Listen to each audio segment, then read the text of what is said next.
Oh man, that minute countdown timer goes very quick. Just give me 1 second. Just getting all my windows in order.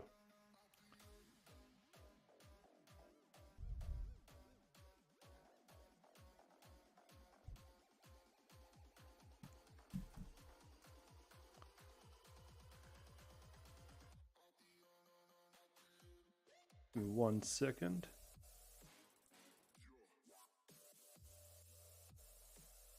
I know I should have all these done before I get on stream. But it looks like my settings had changed. Alright.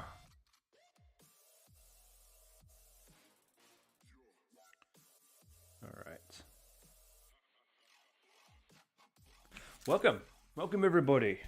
It's good to be back. It's been a little while since my last stream. Just hold on 1 second.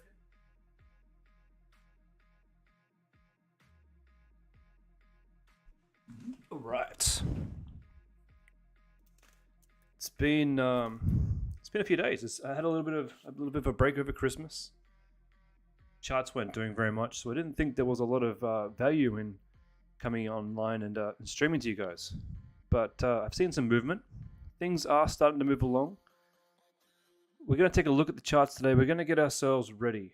We're going to take a look at where things may go, refresh our memory on what we thought we were looking at before.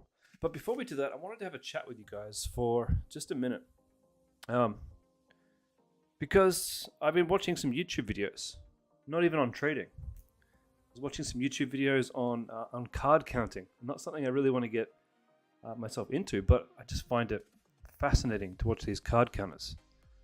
See if I can show you one of these. Oops, that's not what I want to show you. Oh dear. Oh, 1 second. Let me close that down. That's really not what I wanted to show.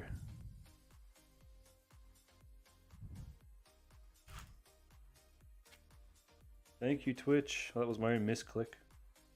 No, I can't. Oh, I can't get out of it. 1 sec.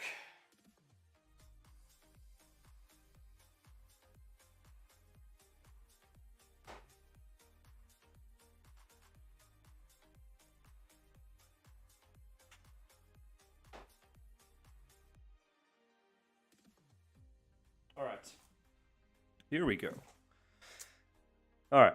As I was saying, I've been watching some videos on YouTube lately.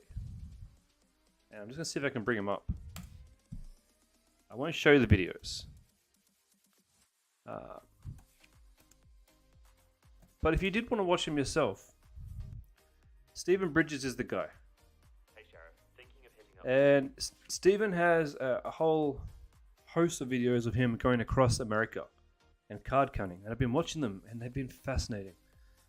I've been watching them because, well, they've been drawn into this long game that they play with card counting, and it reminded me a lot of what we have to do as traders. Obviously, he's gambling on a game, and we're making trades. We're taking risks, just like he is. If you want to be a card counter, what you have to do is learn a very specific set of rules, and anybody can learn these rules. Anybody can do them. You don't have to be gifted or have some kind of ability to count cards. It's actually really simple. So Stephen went and did the training, and there's videos on him doing the training, and then there's videos of him practicing, and then there's videos of him going into casinos and implementing what he learned. And it's great. It's fantastic. And you see what happens in card counting is you have this concept called EV, which is estimated volume, I think they call it, or estimated value. Estimated value, that's what it is. And in estimated value, it's based on how much you make per hour. And I'll see if I can make a... How do you get a clear chart with nothing on it in TradingView? Let's see if I can just chart nothing. How do I get to chart nothing?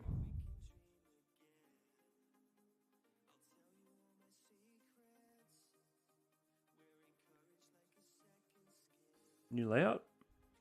Maybe? I've seen people do nothing. How do I just do nothing? I'll have to figure it out later on. Okay, so let's just take an empty part of the chart. With EV, you'll have the time that you play and your expected value. So it'll be time and then value. Oops. Time obviously being straight. And then you'll have your expected value. And assuming that you're following the exact same rules every time you play, you're going to have sessions where you make a lot of money. And you're going to have sessions where you lose a lot of money. But overall, because your strategy gives you an edge, you'll make money. So we've seen him go to casinos, make $5,000. Let's get my plot tool out. And trust me, this does have a point. So stay with me. This has a point. Where's my plot tool? Oh, I'm rusty. It's been a week since I've traded. I'm a little bit rusty in my tools. What's going on? Path. That's what we want. So he comes in to a casino and he'll start using his edge, which is the system that he has in place to determine the risk size of each hand based on how good the deck looks in front of him. So if the deck looks fantastic, he'll increase his risk size, and if it looks worse, he'll decrease his risk size. And there's casinos that he's gone to, and he's gone and he's won $5,000 in a sitting. And then there's other casinos where he's lost $10,000 in a sitting. Maybe he won $300, lost more, won $10,000, lost a bit. And you get this graph that looks something like this, where some of these losses are staggering, but then you'll have these upswings. Oops. Let's try plotting something like that again. All right, come on. Relax. Relax, chart. Not even straight.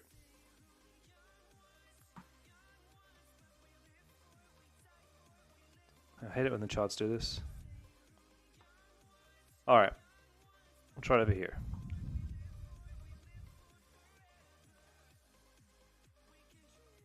Let's try that all again. So, you're in a casino, you're playing your system, and your system gives you an edge. And just say your edge is 1%, because that's kind of what the system that they're using gives them. They're not playing every single casino, they're not playing every single game of blackjack. They're carefully choosing a game of blackjack where they know the rules give them an edge. And they'll come in and they might win $5,000 in a sitting, like I said. They might lose $300 the next sitting. They might lose more the next sitting. They might lose a few $1,000s. But then they'll have an upswing that might bring them back down. And this game they play is up and down. But as you can see, because they have an edge, even though they have losing nights, their edge has a slope to it. And eventually, they will start going higher and higher. And they call this concept an expected value line. And every expected value line looks something like this, where their play system will give them an edge, will give them a number. The number will be, roughly how much do they make over time, and they can plot this line of what their expected value is going to be. Now, obviously, some nights they'll win more, and some nights they'll lose more. But overall, their size in their positions are going up. And for them, because they have that edge, because they know exactly how much they should be doing per hour, if the rules of the game are exactly what they are, they're just like us. It becomes then a numbers game. And for us, as supply and demand traders who have a system, traders who have an edge, traders who know our edge, we're in the same boat. We have, over time, an expected value of what we're going to be able to make. But for us, we have to first be following all the rules of our system. And secondly, we need to remember, when we do lose, we're going to win overall, over time. So when we lose, it sucks, you feel bad, but let's get on to the next trade, making sure that the next trade fits all of our rules. Not revenge betting, not trying to win back things that we've lost, because we know we're going to win back over time. So just relax and let the numbers come in. That's my advice to everybody. So, having said that, looking at... Oh, damn it, I wasn't even sharing my screen, so you guys didn't even see the graph. Well, that just sucks. Well, that sucks a lot. Oh well. Let me share my screen now. Let's skip all that. Let's take a look at some coins, shall we? As you can see, my wins and losses are 6 wins, 4 losses, 4 break evens. I've won a lot of stuff on paper. I've won a lot of trades on paper that I didn't actually put through. So, if you're looking at my charts, you'll see a lot of trades here. Some of these trades I planned out, especially on the ETH side of things. Where's my ETH? Let me pick an ETH. Planned out a lot of trades on ETH that I didn't end up taking, and I really should have. Well, okay, maybe it wasn't ETH, but there were a few coins here that I had proper plans that I was going to take, and I didn't end up taking them. I got busy on the night, or I didn't put the orders in because I was a bit worried about something. I think for me, I need to start trusting my TA, and trusting that I've got it right. Trusting that I've at least got it 64% right, which is my target. And from there, just see if I can continue reaching that 50 to 60% win rate that I'm after. So I'm going to trust the TA more. I'm going to get in more. I'm not going to make stupid trades. I'm not going to push trades. But the ones that I have deemed fit, I am actually going to put on. Now, having said that, let's take a look at some coins. Let's see where we're at. So Bitcoin, it's starting to move again. We've got some volume. Over Christmas time, we had nothing happening at all. Until the last couple of days, we've seen a slight bearish move down. Now, overall, looking at Bitcoin, I want to make sure that my screen is being shared too.